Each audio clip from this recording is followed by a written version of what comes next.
నిన్నటి కథ ఇక్కడితో ఆగలేదు. ఆ యువకుడు ఆ ఆలయ తలుపు తాకిన క్షణం నుంచి ఏదో ఒకటి అతనిని గమనిస్తూ ఉంది. అతను వెనక్కి తిరిగాడు. అక్కడ ఎవ్వరూ లేరు. కాని తన నీడ తన మాట వినడం మానేసింది. నీడ కదిలింది. అతను కదలకపోయినా ఆలయ గోడల మీద చిత్రాలు మెల్లగా మారుతున్నాయి. అవి దేవతల చిత్రాలు కావు. అవి తీర్పుల చిత్రాలు. ఎవ్వరూ అరవటం లేదు. కాని ప్రతి ముఖంలో శిక్ష కనిపిస్తుంది. అప్పుడే ఒక స్వరం వినిపించింది.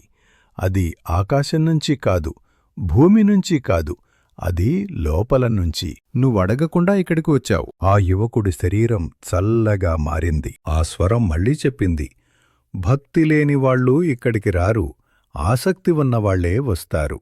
ఆలయం మెల్లగా మాయమైంది. చుట్టూ ఒక వింత లోకం. ఆకాశం లేదు, భూమి లేదు. చుట్టూ ఆకారం లేని ఆకృతులు. వాటికి ముఖాలు లేవు, కళ్ళు లేవు. కాని అవి చూస్తున్నాయి. శరీరాన్ని కాదు, మనస్సును. ఆ స్వరం మళ్లీ వినిపించింది. ఇది దైవలోకం కాదు, ఇది తీర్పులోకం. ఇక్కడ పాపం లెక్క కాదు, నిర్లక్ష్యం లెక్క. ఆ యువకుడి జీవితంలోని ప్రతి క్షణం అక్కడ కనిపించింది.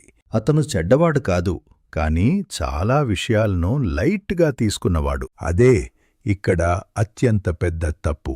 ఆ స్వరం చివరిసారి ఇలా చెప్పింది, నీకు ఒక అవకాశం ఇస్తాం. మానవలోకానికి తిరిగి వెళ్తావు. కాని నువ్వు చూసింది ఎవరికి చెప్పకూడదు. ఆ యువకుడు ఏమీ అడగలేదు, ఏమీ అనలేదు.